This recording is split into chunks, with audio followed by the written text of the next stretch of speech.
The autumn wind carried the scent of decay as the carriage rolled through the iron gates of Thornfield Manor, and Lady Elara Sinclair, now the Duchess of Thornfield, though the title felt like a borrowed coat that did not quite fit, pressed her gloved hand against the cold window pane, watching the grey stone edifice emerge from the mist like a spectre from some melancholic dream. The trees lining the drive had already surrendered their leaves, skeletal branches reaching toward a sky the colour of slate, and she found herself thinking that everything here seemed to be in a state of mourning, though for what or whom she could not say.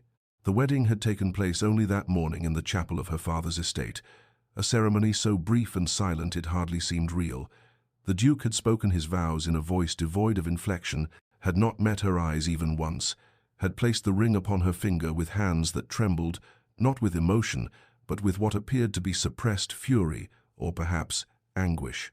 Now, as the carriage lurched to a stop before the manor's imposing entrance, Elara smoothed her travelling dress and reminded herself that she had entered this arrangement with open eyes, and that her family's debts had required this sacrifice, that she was a woman of 23 years and possessed the fortitude to endure whatever coldness awaited her within those walls.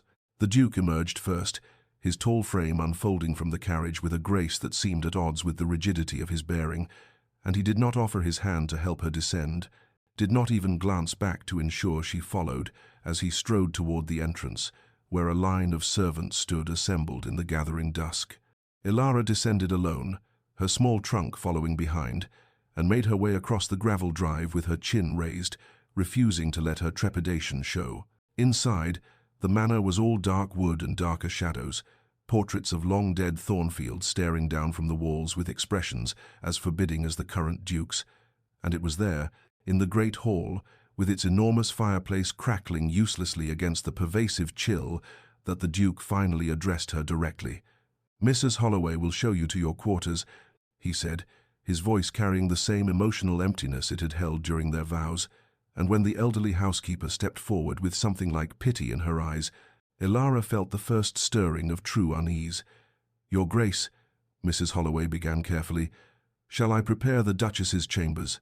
The Duke's jaw tightened, a muscle jumping beneath the pale skin, and his grey eyes beautiful, Elara thought distantly, and utterly devoid of warmth, fixed on some point beyond her shoulder. "No," he said flatly. "The servants' wing. The small room overlooking the kitchen garden." The words fell into the hall like stones into still water, and Elara felt the shock of them ripple through her body, even as she maintained her composure, even as the servants shifted uncomfortably and averted their gazes. "The servants' quarters, Your Grace?" Mrs. Holloway echoed, clearly hoping she had misheard. "You will sleep in the servants' quarters," the Duke repeated, each word enunciated with cruel precision, and now his eyes did find Elara's, cold and challenging, as though daring her to object. "I trust that will be adequate for your needs, madam. If you require anything, you may inform Mrs. Holloway. I bid you good night." And with that, he turned and disappeared up the grand staircase, leaving Elara standing in the hall like an unwanted parcel, her hands clasped before her to hide their trembling, and her heart, a leaden weight in her chest, as the servants' whispers began to rise around her, like the autumn wind outside, full of pity and scandal, and something that might have been fear. But before our lover's fate is revealed, subscribe so you never miss a chapter of romance and scandal. Now, let's begin. The room was small and plain, tucked beneath the eaves in the oldest part of the manor, where the servants had lived for generations. And as Mrs. Holloway lit the single lamp with hands that shook slightly, whether from age or distress, Elara could not determine. The housekeeper's mouth worked as though she wished to speak, but could not find adequate words for such an unprecedented situation. "I am sorry, my lady," she finally managed, her weathered face creased with genuine anguish. "This is not right. His Grace, he was not always." But she trailed off, shaking her head, and Elara touched her arm gently, releasing her from the obligation of explanation.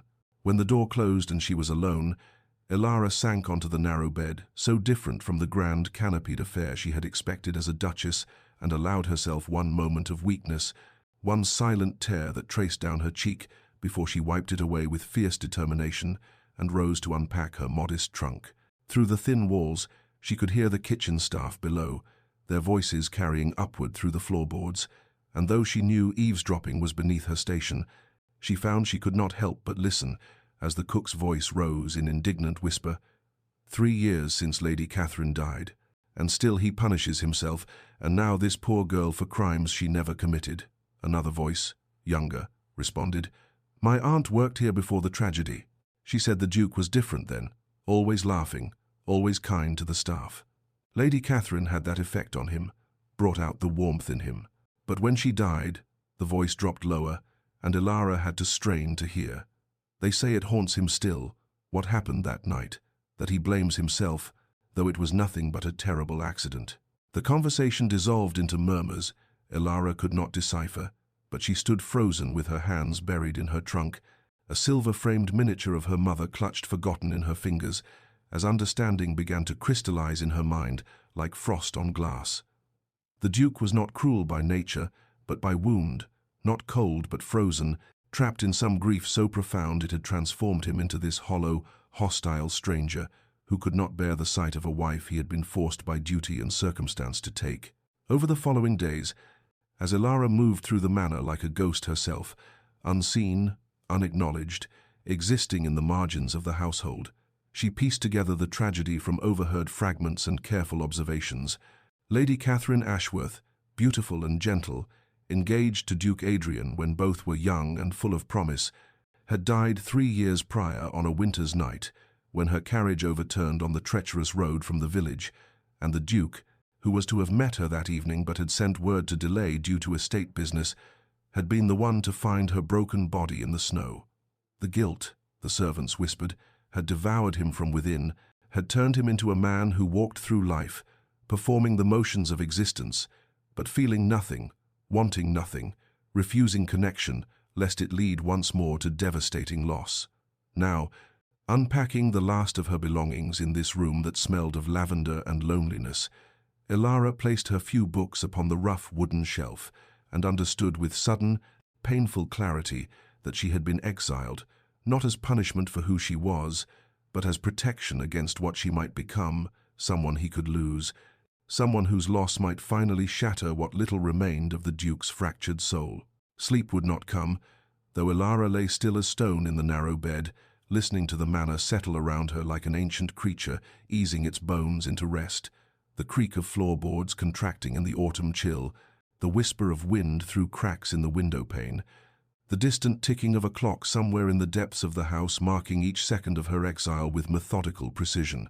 She had left the lamp burning low, unwilling to surrender completely to the darkness of this strange place, and its flickering light cast shadows that danced across the sloped ceiling like phantoms of all the servants who had slept in this room before her, dreaming their simple dreams of days off and sweethearts and lives unburdened by the weight of noble obligation.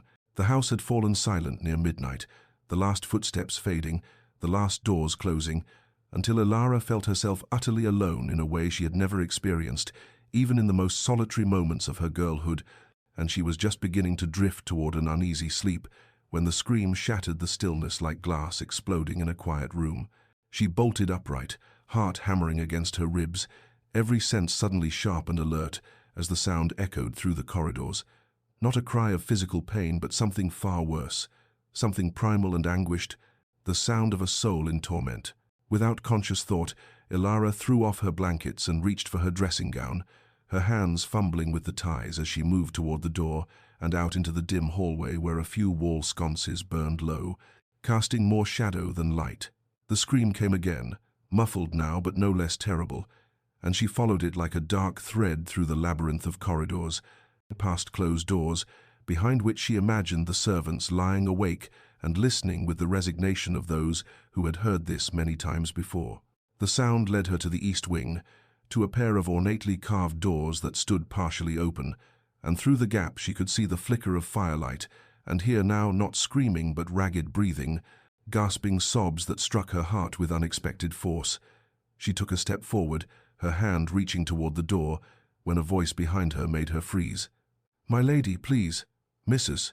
Holloway stood in the hallway, a shawl wrapped around her nightdress, her face drawn with exhaustion and sorrow. Best not to interfere, but Elara could not move, transfixed by the sounds of suffering emanating from those chambers, and she watched as two young footmen emerged from the Duke's rooms, their faces carefully blank, though their eyes held a haunted quality that spoke of horrors witnessed too often. "His Grace suffers nightmares, Mrs. Holloway explained tersely, coming to stand beside Elara and gently steering her away from the door. "They come most nights. There is nothing to be done. He will not accept comfort, will not see a physician, will not speak of what he dreams. We have learned it is best to let them pass." The breathing beyond the door had quieted now to something more controlled, though Elara thought she could still hear the ragged edge of suppressed weeping, and she allowed herself to be led back through the corridors toward her small room, her mind reeling with this new understanding. When she finally lay back in her bed, the lamp still burning, sleep remained as distant as ever, but now her wakefulness had a different quality, not the loneliness of exile, but a strange, aching compassion for the man who had banished her, the broken Duke who screamed in the darkness with no one to hold him, suffering alone in his grand chambers, while she lay alone in hers, both of them isolated by grief and duty, and the unbridgeable distance between what was and what might have been. The weeks unfolded with the slow inevitability of autumn itself, each day a variation on the theme of separation, and Elara learned the rhythms of Thornfield Manor, the way one learns to navigate a house in darkness, by careful attention, by the memorization of obstacles, by accepting that some rooms would remain forever closed to her. She took her meals in the small breakfast room off the kitchen, a space clearly meant for the housekeeper or upper servants, and though Mrs. Holloway insisted on setting the table with fine china, as befitted a duchess, the gesture only emphasized the absurdity of her situation, a noblewoman dining in exile, while her husband ate alone in the great dining hall one floor above. Her days acquired a quiet structure born of necessity, mornings spent walking the extensive grounds, where the gardens were slowly surrendering to winter's approach, the roses dropping their petals like abandoned hopes, the fountains drained and covered, the hedgerows browning at their edges, afternoons in the library, a magnificent room lined floor to ceiling with leather-bound volumes, where she would wait until she heard the Duke's footsteps retreating down the hall before slipping inside to lose herself in poetry and philosophy and novels of other people's lives.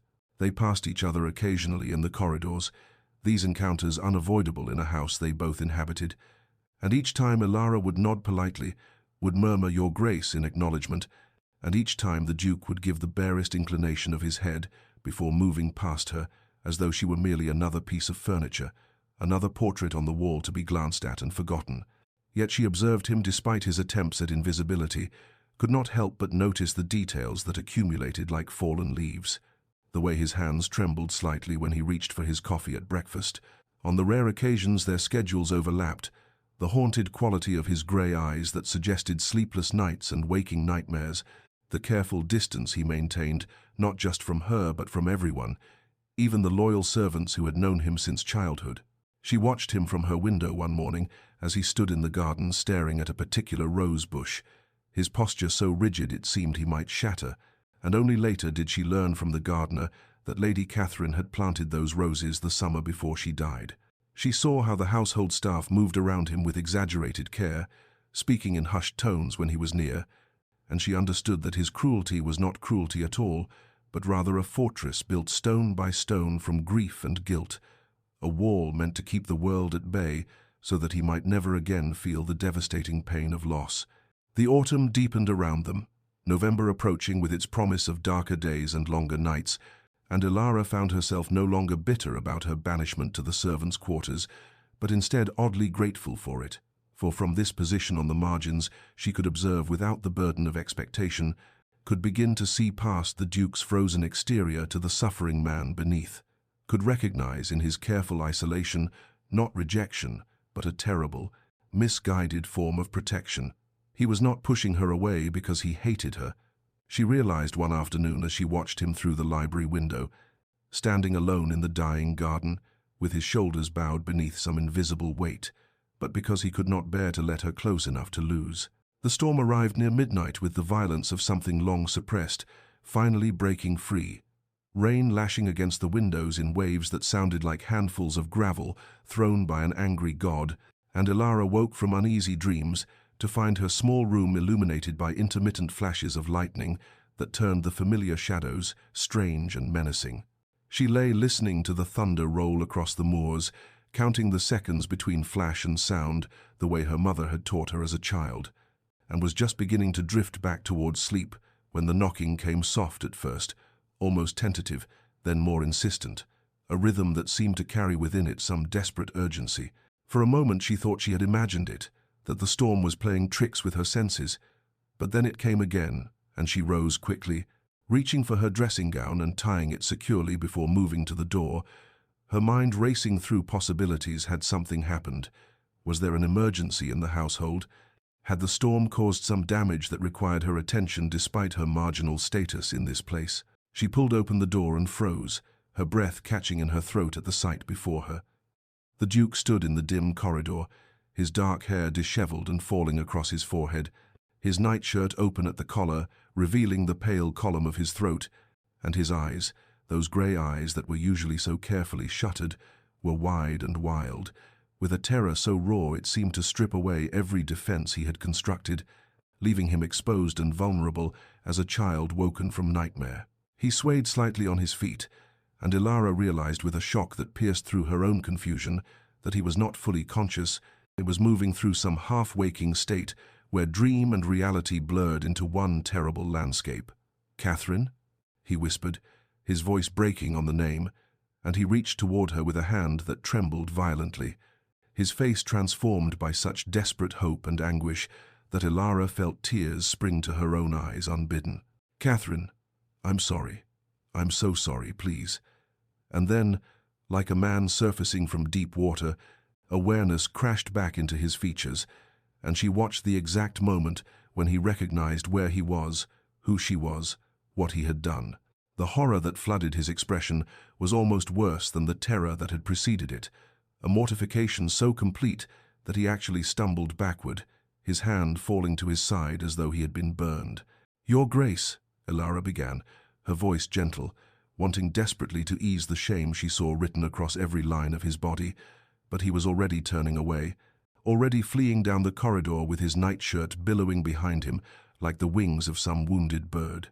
"Wait," she called after him, stepping into the hallway, her hand outstretched though he was already too far to reach. "Please, wait."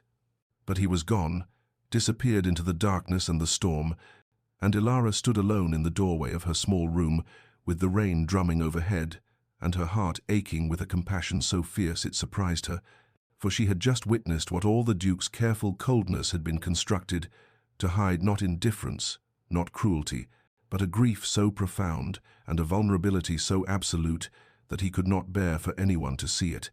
And yet he had come to her door in his moment of greatest need, had sought her out through the labyrinth of his nightmares, had stood before her, stripped of all pretense, and in that brief, terrible moment, before shame drove him away, she had seen the man he might have been, the man he still was beneath the armor of ice. 3 nights later it happened again, and then again 5 nights after that, and by the time November settled fully over Thornfield Manor with its grey skies and early darkness, Elara had come to recognize the pattern as clearly as she recognized the morning bells that called the household to waking. The storms were not always necessary, for the Duke's nightmares followed their own meteorology, but they came with increasing frequency, and always, he found his way through the maze of corridors to her door in the servants' quarters, drawn by some unconscious need he could neither understand nor control. Each time was a variation on that first terrible encounter. Sometimes he would knock, and she would open the door to find him already turning away, awareness having caught him before she could respond. Other times he would simply stand in the hallway outside her room, his forehead pressed against the wall beside her door, his breathing ragged, and she would open it quietly to find him there like a penitent at a shrine he did not believe in but could not stop visiting. Once he actually entered when she opened the door, took 3 steps into her small room before his eyes focused, and he saw where he was, the mortification crashing over him like a wave before he bolted without a word. She learned not to speak during these encounters, for her voice seemed to shatter whatever fragile state held him, seemed to pull him too quickly back to consciousness and shame, and so she would simply open her door when the soft knock came, would watch him with compassion as awareness returned and sent him fleeing, would close the door again and return to her bed with her heart full of an ache she could not name. After the fourth visitation, Elara began to prepare for them the way one prepares for an expected guest. She left a lamp burning low through the night, kept the kettle on the small brazier in her room so that water stayed warm, procured chamomile and lavender from Mrs. Holloway with some vague excuse about difficulty sleeping that the housekeeper accepted with knowing eyes. She set out a second cup beside her own, laid a blanket across the chair near the fire, created a space of welcome should the Duke ever stay long enough to accept it, though each time he fled before she could offer anything but her silent presence. During their daytime encounters, those careful passings in corridors, those moments when they occupied the same rooms in stiff, formal proximity, she never mentioned his nocturnal visits, never let her expression betray that she knew how he came to her door in his most vulnerable moments, never gave any indication that she had witnessed him calling another woman's name with such desperate longing. She preserved his dignity with the same fierce protectiveness she would have afforded any wounded creature, understanding instinctively that to acknowledge these visits would be to drive him further into isolation, to add shame upon shame, until the weight became unbearable. Something shifted in her during those weeks, a transformation as subtle and inexorable as the changing season. She stopped resenting her exile to the servants' quarters and began instead to see it as a strange gift, for her proximity to the household's margins had placed her precisely where the Duke's unconscious mind sought comfort, and she understood now that he had not banished her to punish but to protect, and yet his own fractured psyche had betrayed his intentions, drawing him night after night to the one place he had sworn she would remain, the one person he had determined to keep at the greatest distance. The fifth time he came to her door, the storm outside was so fierce that the entire manor seemed to shudder beneath its assault, and when Elara opened to his knock, she found the Duke leaning heavily against the doorframe, his face ashen with exhaustion, his eyes bearing the haunted look of a man who has been awake for too many nights and can no longer remember what peace feels like. "Catherine," he whispered as always, but this time when awareness returned and shame began to flood his features, something in him simply broke, not dramatically, not with the violence of thunder, but with the quiet finality of a rope worn thin, finally snapping, and instead of fleeing, he simply stood there, swaying slightly, looking at her with an expression so lost that Elara acted without thought. "Come in," she said softly, stepping aside, and when he did not move, she reached out carefully, as one might reach for a frightened animal, and touched his arm with the lightest pressure. "Please, you're exhausted. Let me make you some tea." Perhaps it was the gentleness of her voice, or perhaps he had simply run out of strength to maintain his defenses, but he allowed her to guide him into her small room, allowed her to settle him into the chair by the fire, while she busied herself with the kettle and the chamomile she had kept waiting for, precisely this moment. The storm raged against the windows, rain streaming down the glass in sheets, and in the lamplight the Duke looked almost ghostly, his dark hair plastered to his forehead, his hands gripping the arms of the chair as though he might float away without such anchor. She pressed the warm cup into his hands, and he took it automatically, and they sat in silence for a long moment. She on the edge of her narrow bed, he in the chair, the space between them charged with all the words that had never been spoken. "I dream of that night," he said finally, his voice rough and low, as though the words were being dragged from some deep place within him. "The night she died. I dream that I'm driving the carriage myself, that I can see the moment when the wheel catches on the ice, when everything begins to overturn, and I try to stop it but my hands won't move, my voice won't work, and I can only watch as she—" His voice broke, and he stared down into his cup, as though it might contain some answer to questions he could not articulate. "It was my fault. I was supposed to meet her that evening.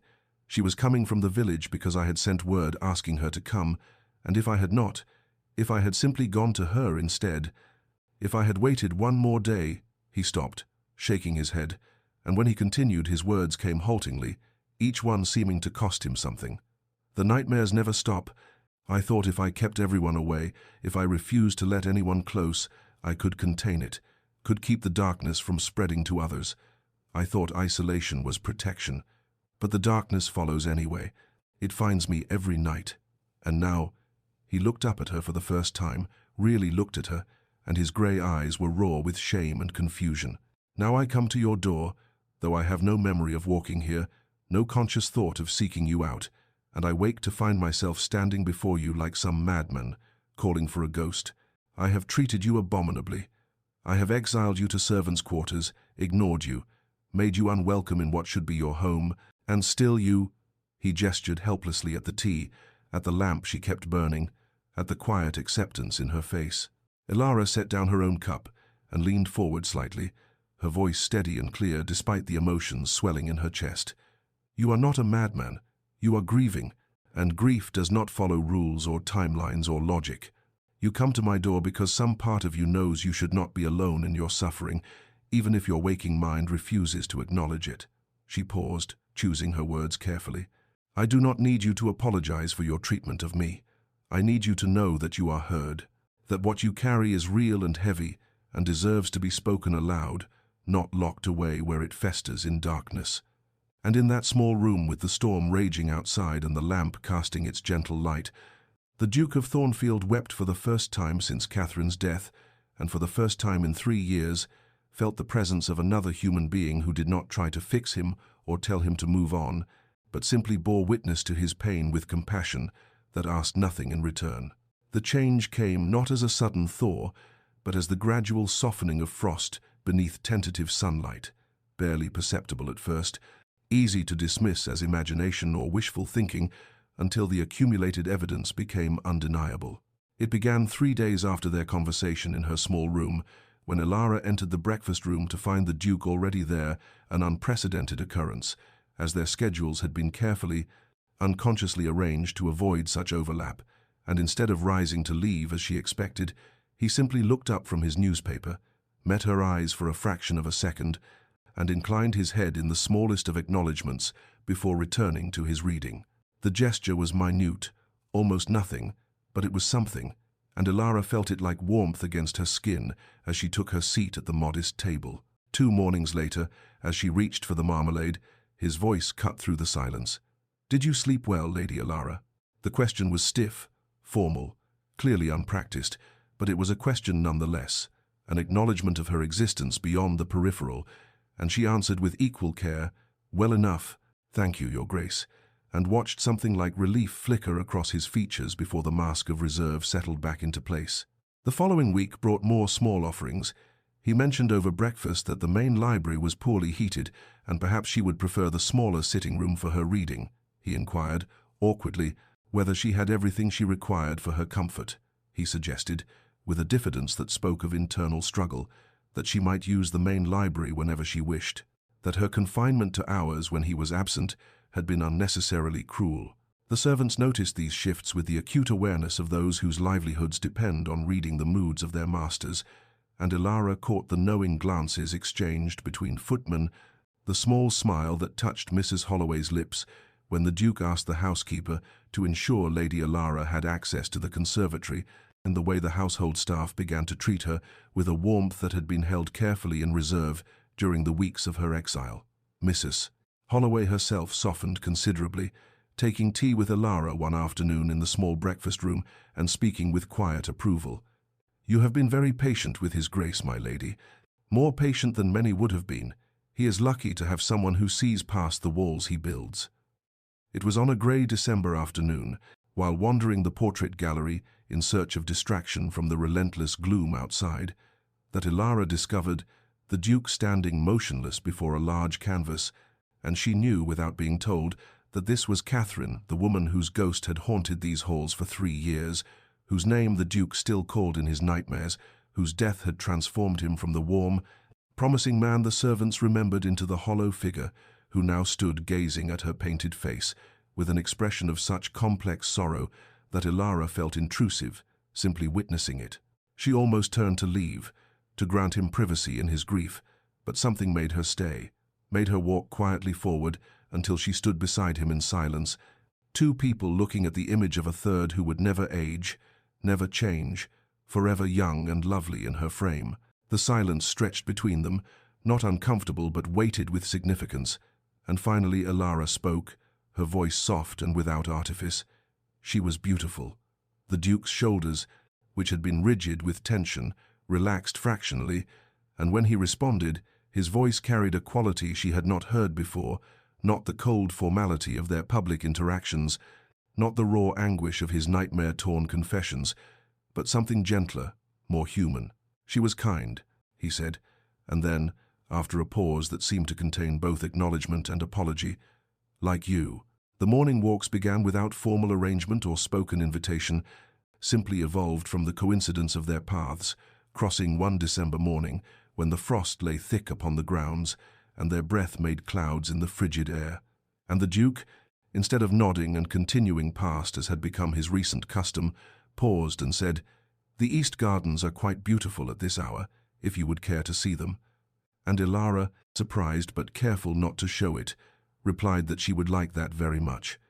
They walked that first morning on opposite sides of the gravel path, the width of the walkway between them like a demilitarized zone, neither speaking beyond the occasional practical comment about the weather or the condition of the grounds, but there was something in the shared silence that felt less lonely than the solitary walks Elara had grown accustomed to, and when they parted at the manor's entrance, the Duke inclined his head and said, "Perhaps tomorrow, if it does not rain," and she understood it was a question rather than a statement.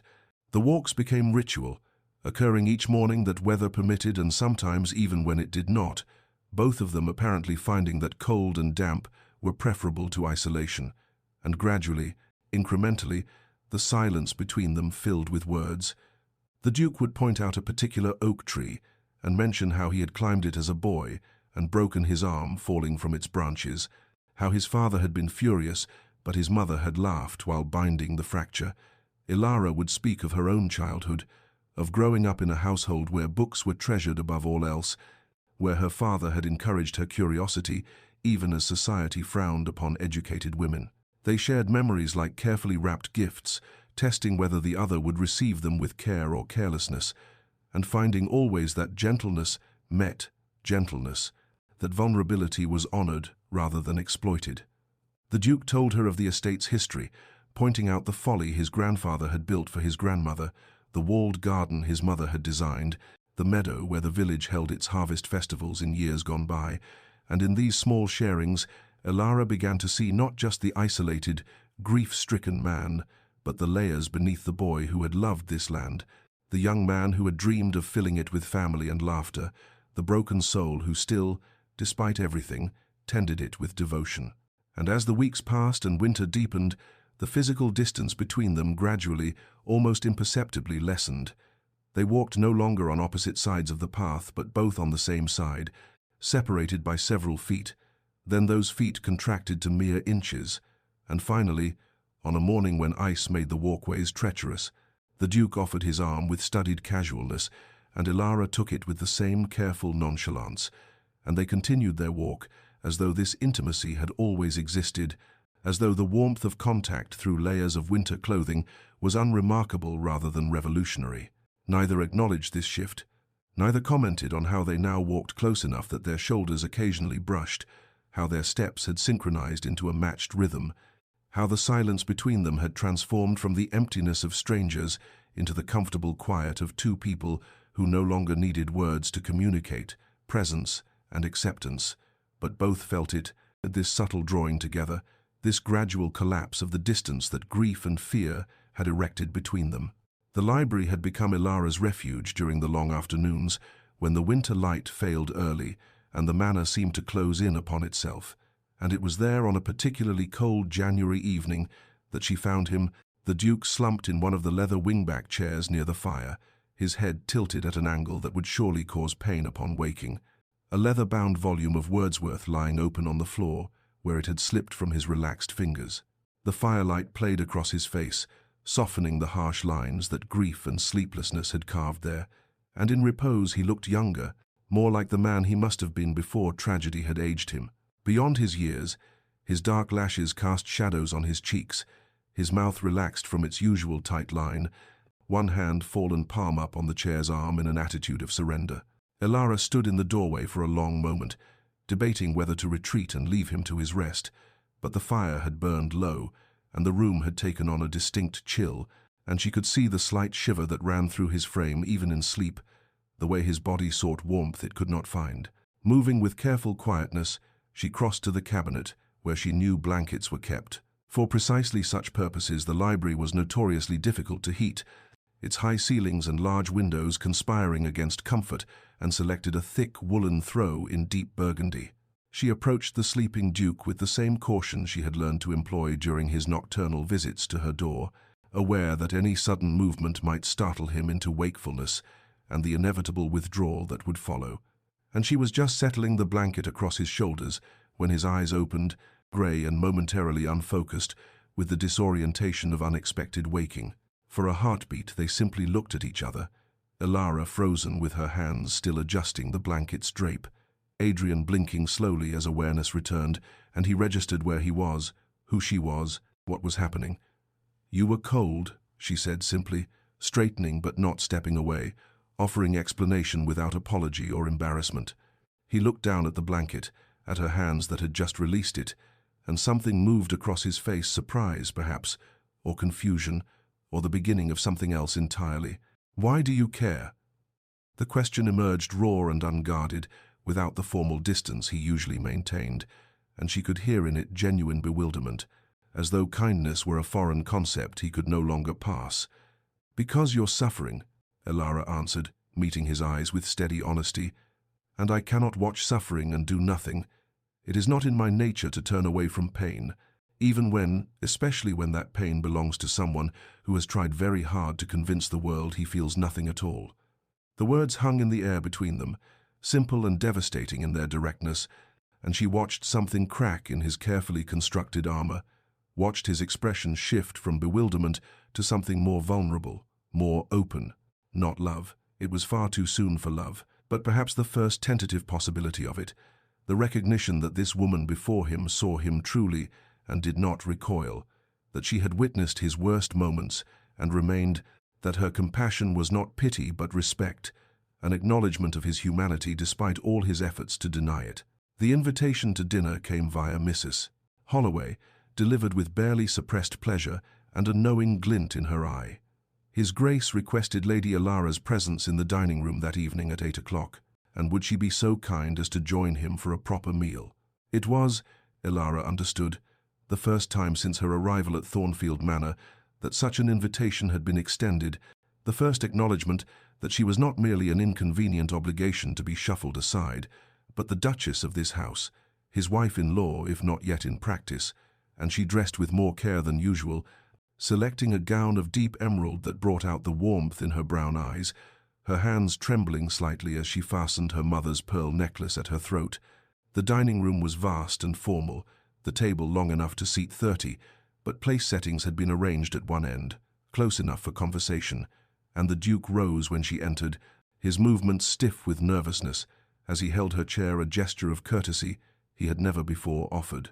They spoke little during the first courses, the silence occasionally broken by polite remarks about the food or careful observations about the weather, both of them navigating this new territory with the caution of diplomats treading through a minefield. But as the meal progressed and wine softened the edges of their mutual uncertainty, the conversation found easier rhythms, touched on books they had both read, places they had both visited, memories that did not include ghosts. It was over dessert, a delicate pear tart that Elara barely tasted, that the Duke set down his fork with deliberate precision, drew a breath as though preparing for battle, and spoke with a formality that barely concealed the emotion beneath. "I have instructed Mrs. Holloway to have your belongings moved to the Duchess's chambers, where you should have been from the beginning." The words fell into the space between them like stones into still water, and Elara felt her heart quicken as he continued, his voice growing rougher, thick with regret. "I was cruel. I was afraid. I'm still afraid. But—" He stopped, struggled, and she could see the war being waged behind his eyes, the desire to retreat warring with the determination to push forward, and finally he simply shook his head, unable or unwilling to complete the thought, but the unfinished sentence hung there pregnant with possibility. "Thank you," Elara said softly, seeing not just the practical gesture but the immense courage it had required, understanding that this man who had spent 3 years building walls was now, brick by painful brick, beginning to dismantle them. "I accept, with gratitude." That night she found herself in the Duchess's chambers, rooms she had glimpsed only in passing during her early explorations of the manor, vast and beautifully appointed, with a canopied bed large enough for 3 people, windows overlooking the moonlit gardens, a dressing room lined with wardrobes and mirrors, everything a duchess could want or require. The servants had moved her modest belongings with touching care, her few books arranged on shelves that could hold hundreds, her simple dresses hanging in wardrobes meant for extensive trousseau, and as she lay in that grand bed beneath embroidered coverlets, she found herself missing her small room under the eaves, with its sloped ceiling and thin walls, missing the intimate space where the Duke had come to her door in his moments of greatest vulnerability, and she wondered with a pang whether he would still find his way to her now that she slept in chambers so far from the servants' quarters, so distant from the marginal spaces where broken things could meet without pretense. Winter settled over Thornfield Manor like a benediction, snow transforming the bleak grounds into something softened and almost magical, and with the turn of the new year came rhythms that felt less like accommodation and more like genuine companionship. Breakfast together each morning at 8, where they discussed the day's plans over coffee and toast. At afternoon walks when weather permitted, bundled in heavy coats and scarves, their breath mingling in the cold air. Evenings in the library, where they would read in comfortable proximity, occasionally sharing passages aloud or debating some point of philosophy or poetry. They were learning to inhabit the same spaces without the careful distance that had characterized those early weeks, learning that shared silence could be as intimate as conversation, that the simple presence of another person could transform a room from lonely to peaceful. Adrian smiled occasionally, now small expressions at first, barely more than a softening of his usual serious mien, but gradually becoming more frequent, more genuine, brief flashes of the man he must have been before grief had carved away his capacity for lightness. Elara discovered that he possessed a dry wit that emerged unexpectedly, a subtle humor that caught her off guard and made her laugh in ways that seemed to surprise and please him equally. He began to ask her questions during their walks, genuine inquiries that went beyond politeness, about her family, her childhood, her favorite books and why they moved her, about her dreams for the future, what she hoped to accomplish, what brought her joy. She learned in turn about him through observation and conversation, discovered his surprising gentleness with the estate workers, the way he knew each tenant family by name and circumstance, how he could spend an hour discussing crop rotation with the farmers or listening to the gardener's theories about soil composition. She discovered his passion for astronomy, how on clear nights he would retreat to the observatory his grandfather had built and spend hours mapping the stars, finding in their distant patterns some comfort unavailable in earthly affairs. One evening, he invited her to join him there, and she stood shivering despite her cloak as he pointed out constellations, his voice taking on a quality of wonder as he spoke of infinite space and the smallness of human concerns beneath such vastness, and she understood that this was his way of managing grief by placing it in cosmic perspective, by reminding himself that pain, however intense, was merely one small note in an incomprehensibly large symphony. They were becoming friends, she realized one morning in late February, as they walked through the snow-covered gardens, in their footsteps, the only marks in the fresh powder. Genuine friends who knew each other's wounds and habits and preferences, who could anticipate each other's thoughts, who had learned to read the subtle shifts in mood and expression that others might miss.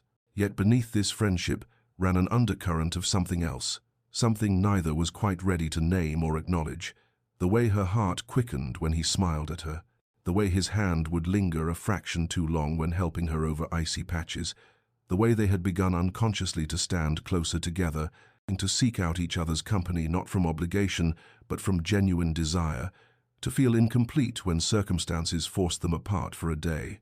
The nightmare came in March, during the last gasp of winter, when the cold seems most bitter because spring has been promised but not yet delivered, and Elara woke not to knocking at her door but to the sound of screaming that carried through the corridors of Thornfield Manor with such raw anguish that she was out of bed and running before conscious thought could intervene, her feet bare on the cold floors, her nightgown billowing behind her as she navigated the familiar route to the Duke's chambers. She did not knock, did not pause at the threshold to consider propriety or permission, simply pushed through the heavy doors to find him thrashing in the great canopied bed, his face contorted with terror, his voice hoarse from screaming words she could not quite distinguish Catherine's name, apologies, desperate pleas that seemed torn from some deep place of unbearable guilt. Two servants hovered uncertainly in the doorway behind her, But Elara waved them away and moved to the bedside, sitting carefully on the mattress's edge and reaching for his hand, which was clenched into a fist against his chest. "Adrian," she said firmly, using his given name for the first time, and when he did not respond, she said it again, louder, her other hand touching his shoulder with gentle pressure. "Adrian, wake up! You're dreaming! Wake up!" His eyes flew open, wild and unseeing, and for a terrible moment she thought he might strike out in his confusion, but then awareness crashed in, and he saw her, really saw her, and the terror in his expression transformed into something even more devastating: recognition, shame, and beneath it all, a desperate, drowning need. He was shaking violently, his entire body trembling as though with fever, and without hesitation Elara moved closer, gathering his hand between both of hers, grounding him with her touch. "Tell me," she urged softly but firmly. "Tell me what you saw. Don't keep it locked inside where it festers. Tell me." And he did, the words tumbling out in broken fragments at first, then flowing like a dam finally breached. The whole terrible story of that winter night 3 years ago. How Catherine had been visiting her sister in the village. How he had sent word asking her to return that evening because he had something important to discuss. How he had waited for her in the drawing room with a ring in his pocket, planning to propose moving their wedding date forward because he could not bear to wait another 6 months. How the hours had passed and she had not arrived. How he had grown concerned and finally ventured out himself to find her carriage overturned on the icy road, the horses screaming in the darkness, Catherine's body lying impossibly still in the snow, her neck broken, her eyes open and staring at nothing. "If I had not sent for her," he said, his voice breaking, "if I had simply waited until morning, if I had been patient instead of eager, she would still be alive. I killed her with my impatience, my selfishness, or my need to have everything immediately." The tears came then, finally, after 3 years of frozen grief, streaming down his face as his breath came in ragged gasps. "And I am terrified, terrified that if I allow myself to care for you, if I let myself feel anything real, I will lose you too. And I cannot survive that loss again. I cannot." But Elara was already holding him, pulling his head to her shoulder, her arms wrapping around his shaking frame as he broke completely, and she held him through the storm of grief that had been building for years, whispering against his hair that he was not alone, that she was here, that his fear was understandable but his guilt was undeserved, that loving carried risk, but that risk was what made us human.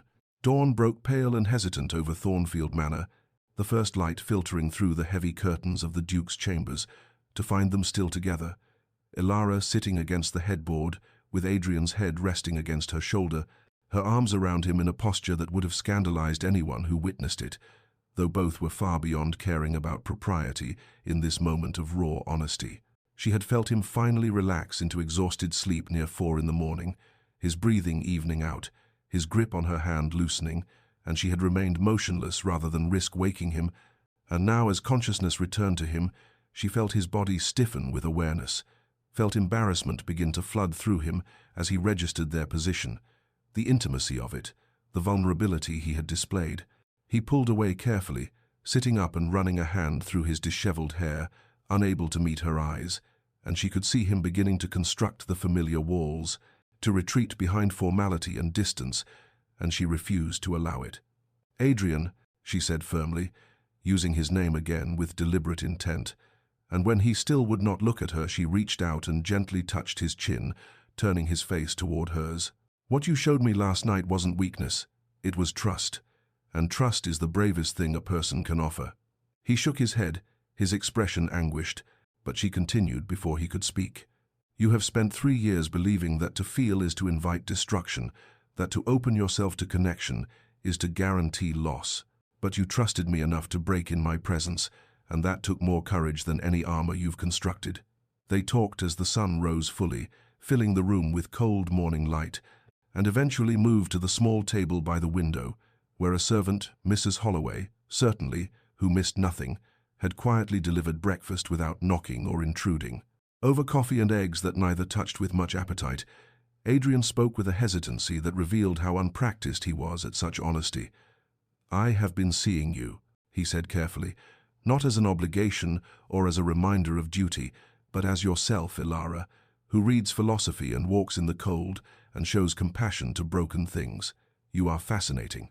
You are kind. You are resilient in ways I cannot begin to comprehend." He paused, struggling with the words. "I don't deserve your patience. I have treated you abominably, exiled you, ignored you, made you suffer for crimes you never committed." But Elara interrupted, her voice gentle but firm. "Deserve has nothing to do with it. I did not offer you patience because you earned it, or because I expected gratitude or recompense. I offered it because you needed it, and because some part of me, perhaps the part that recognized a fellow soul struggling to find solid ground, wanted to offer it." She leaned forward slightly, holding his gaze. "You keep speaking of what you deserve or don't deserve, as though life operates on some system of fair exchange.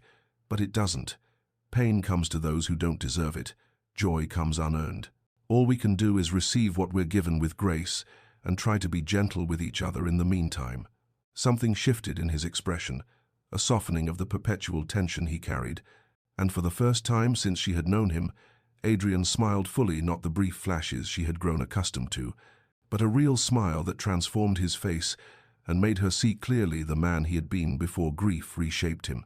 Spring arrived tentatively, as though uncertain of its welcome after winter's long dominion, and the gardens of Thornfield Manor began their slow awakening snowdrops, pushing through the last patches of snow, buds swelling on bare branches, the earth softening and releasing its scent of thaw and promise. It was during their morning walk through these transforming grounds, the air still crisp, but carrying an edge of warmth that spoke of longer days to come, that Adrian reached for Elara's hand, not unconsciously as he had done when guiding her over icy patches, but deliberately, intentionally, his fingers finding hers and intertwining with a gentle pressure that asked a question his voice could not form. She answered by curling her fingers around his, by continuing to walk as though this contact were the most natural thing in the world, rather than the monumental shift it represented. And they moved together through the garden paths, speaking of inconsequential things, the progress of the crocuses, the plans for spring planting, a book she had been reading while both acutely aware of every point where their skin touched, of the warmth flowing between their joined hands, of the boundary they were crossing, with this simple gesture that felt somehow more intimate than all their late-night conversations and shared vulnerabilities.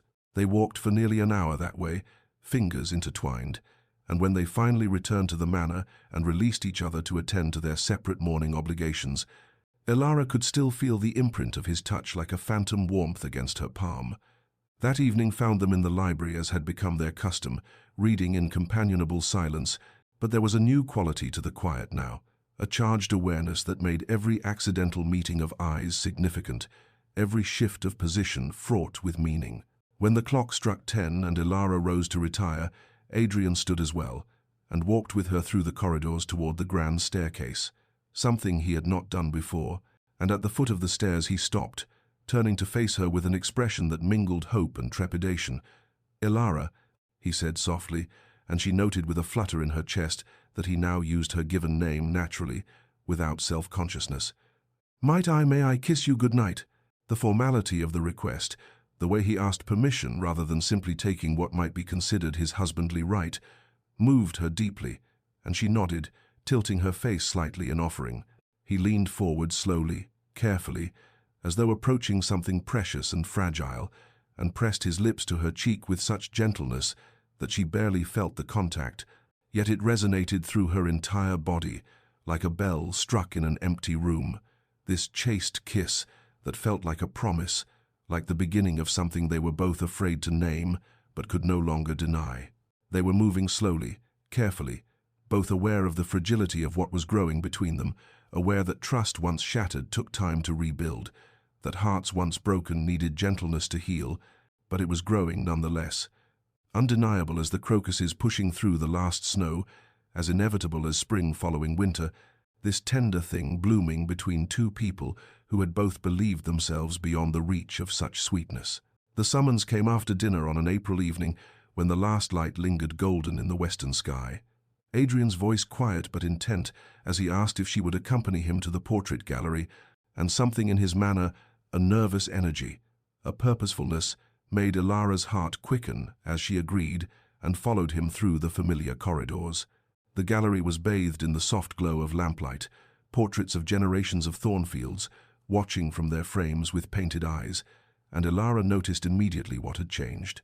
Catherine's portrait, which had hung in isolated prominence at the gallery's center like a shrine, had been moved to its proper chronological place among the family ancestors, still honored, still beautiful, but no longer the singular focus of the room, no longer separated from the flow of history, as though her death had stopped time itself. Adrian stood before the portrait, his hands clasped behind his back, and when he spoke, his voice carried a steadiness that came from hard-won resolution. I will always honor what she meant to me. Catherine was my first love, and her death nearly destroyed me. For 3 years I have kept her here, isolated, as though by preserving her separateness, I could somehow keep her alive, keep the past from becoming truly past. He turned to face Elara, and she could see the evidence of struggle and victory both written in his expression. But I cannot live in the past anymore. You've shown me that. You've shown me that healing doesn't mean forgetting, that moving forward isn't betrayal, that it's possible to honor what was while still embracing what is. He moved toward her, closing the distance between them, and took both her hands in his grip warm and slightly trembling. We're already married in law, bound by contracts and ceremonies neither of us chose. But I would like to marry you in heart, Elara. I would like to stand before you now, in this moment, and offer you not obligation but choice, my choice to love you, to build a life with you, to try every day to be worthy of the patience and compassion you've shown me. His grey eyes, which had been so cold and shuttered when she first arrived at Thornfield, and now held depths of emotion that made her breath catch. If you'll have me, not the broken man you were given, thrust upon you by circumstance and necessity, but the man I am trying to become, the man who is healing. Yes, still healing, perhaps always healing, but healing because of you, because you refused to accept my walls, because you saw past my cruelty to the suffering beneath and offered grace instead of judgment. His voice roughened with emotion, and she could feel the tremor in his hands. I cannot promise you the man I was before Catherine died. That man is gone, and perhaps that's as it should be, but I can promise you the man I am now, flawed and scarred, but trying, always trying, to be better, to be open, to choose love, even knowing it carries the risk of loss. Will you marry me, Elara? Will you have me? Not in law, but in truth. Elara felt tears gather in her eyes, not from sadness but from the overwhelming recognition of this moment's significance, and when she spoke her voice trembled but held steady, carrying the weight of truth she had been learning these past months. Yes, she said simply at first, letting the word stand alone for a heartbeat before continuing. But it is more than yes, Adrian. It is yes with understanding, yes with my whole heart, yes with the knowledge of what we are truly offering each other. She tightened her grip on his hands, holding him as surely as he held her. I came to Thornfield, resigned to a loveless duty, prepared to endure a marriage of convenience and obligation, expecting nothing more than cold formality and separate lives lived under the same roof. But I found something I never anticipated, not a fairy tale rescue where some perfect hero saves a helpless maiden, but something far more real and far more precious. 2 people learning to heal together, teaching each other through patience and presence that wholeness is possible even after breaking. She paused, searching for the right words to convey what she needed him to understand. You think you are the only one being healed in this, that I am somehow whole while you are fractured, but that isn't true. You've healed me too, Adrian. You've shown me that strength isn't in never breaking, that courage isn't in maintaining a perfect facade, but in having the bravery to try again after loss, to remain open after pain, to choose vulnerability, even when every instinct screams for self-protection. You've taught me that the most profound human connections come not from presenting our best selves, but from allowing another person to witness our worst and discovering they don't turn away.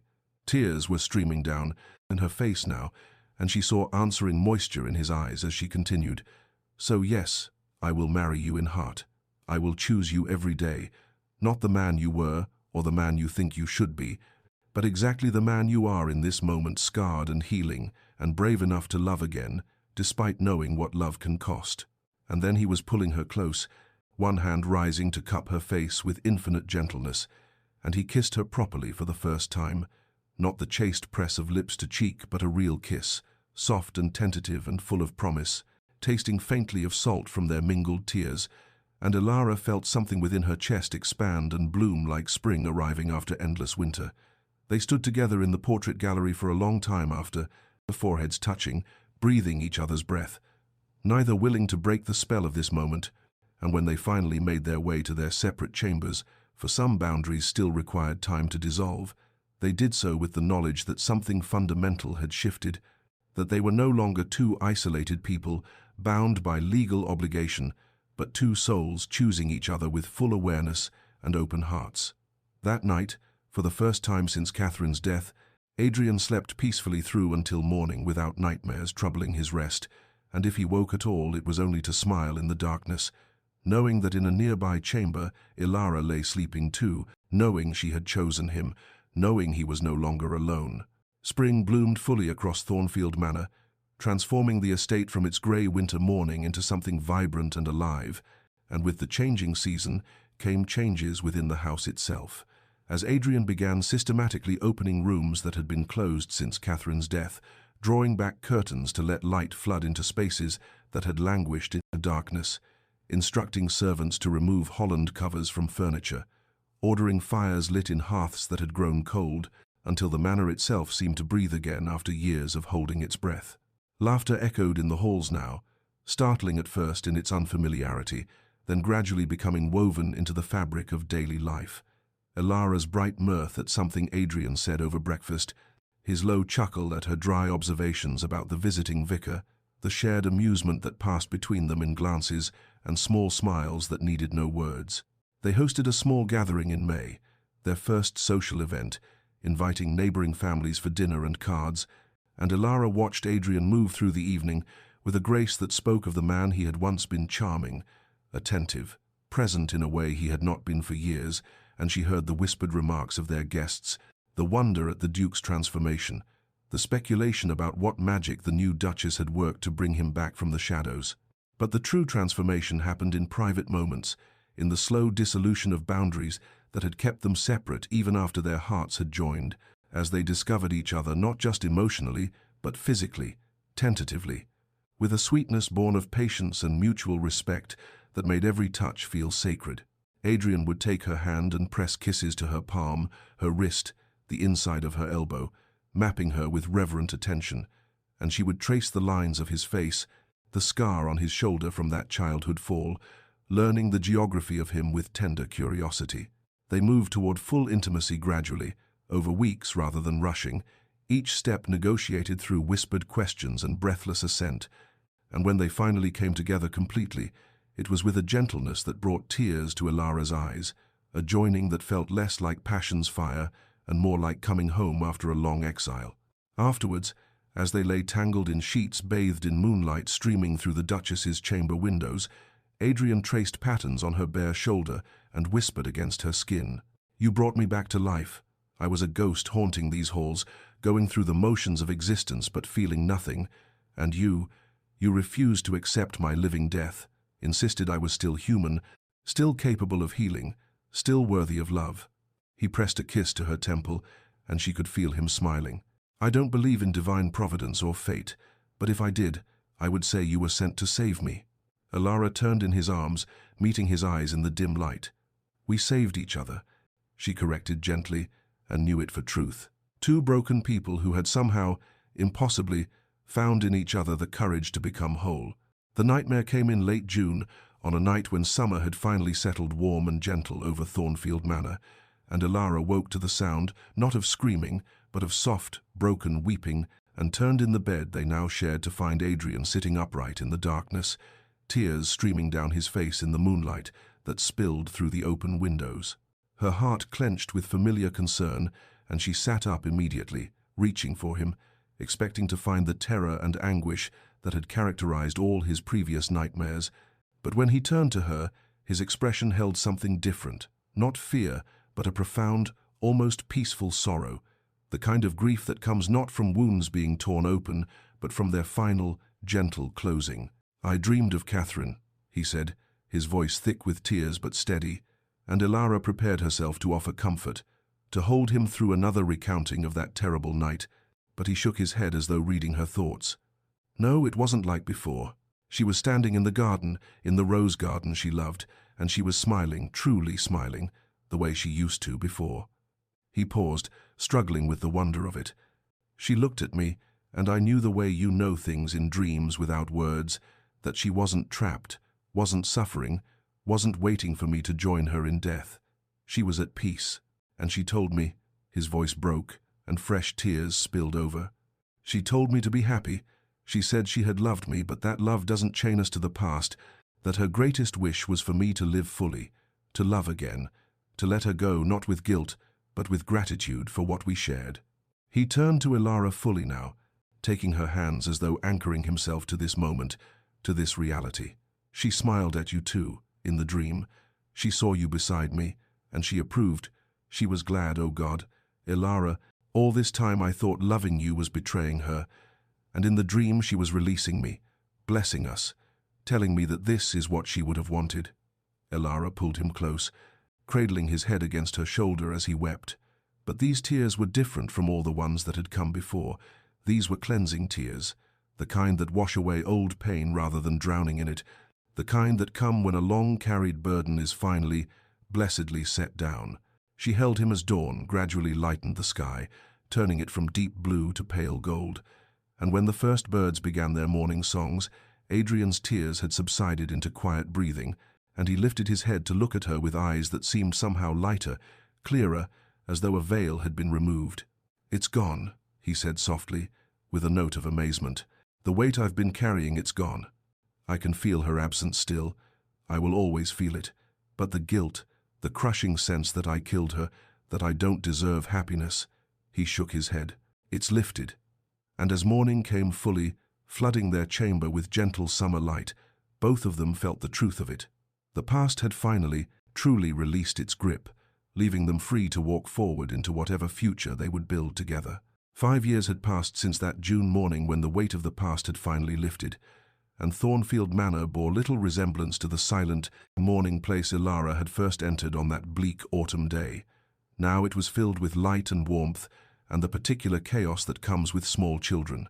For Adrian and Elara had been blessed with two, William, who at 4 possessed his father's grey eyes and his mother's curiosity, and little Catherine, named in honour and not in sorrow, who at 2 was just discovering the joy of running through halls that had once been haunted by nothing but silence and grief. The manor rang with their laughter, with the sound of small feet on marble floors, with the endless questions and demands and delights of childhood, and the servants who had once walked on eggshells now smiled openly, their own happiness reflecting the transformation of the household they served.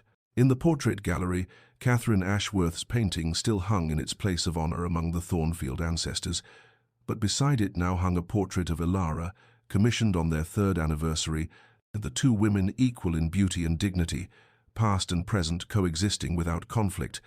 And Adrian had told their son when he asked about the 2 duchesses that both were important, both were loved, both deserved to be remembered, for healing was not erasure but integration, not forgetting but learning to carry memory with grace rather than anguish. The nightmares still came occasionally, perhaps twice a year now, but when they did, Adrian knew how to weather them, knew to wake Elara, to speak of what he had seen, to let her hold him until the terror passed, and always he woke with gratitude for her presence rather than shame at his vulnerability. On this particular summer afternoon, Elara worked in the rose garden that Catherine had planted and that she had restored and expanded. Her hands in the soil, her face turned up to catch the sun, while their children played nearby under the watchful eye of their nursemaid, and from his study window, Adrian watched them with a peace he had once thought impossible, a contentment so profound it sometimes moved him to tears, not of sorrow but of wonder, that life could transform so completely, that joy could follow despair, that love could bloom again in ground scorched by loss. Dear listener, if you have stayed with us through this long tale of grief and healing, know that its lessons are universal and true. Healing is not forgetting, it is learning to carry our wounds with grace while opening our hearts to new joy, accepting that scars are part of us but need not define us, understanding that the past deserves honor, but the present deserves our full presence. The darkest night gives way to dawn, if only we have the courage to wait for it, to remain open even when everything in us wants to close, to choose connection even when isolation seems safer. May you find your own peace in whatever storms you weather, your own second chance at happiness when you believe all chances are exhausted, your own patient companion who sees past your armor to the tender heart beneath.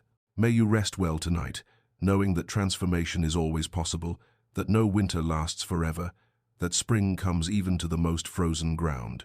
This story was brought to you by Tales of Hope and Healing. Subscribe for more stories of redemption, patience, and the extraordinary courage of ordinary hearts, learning to love again. Good night, dear listener, and may your own dreams be peaceful.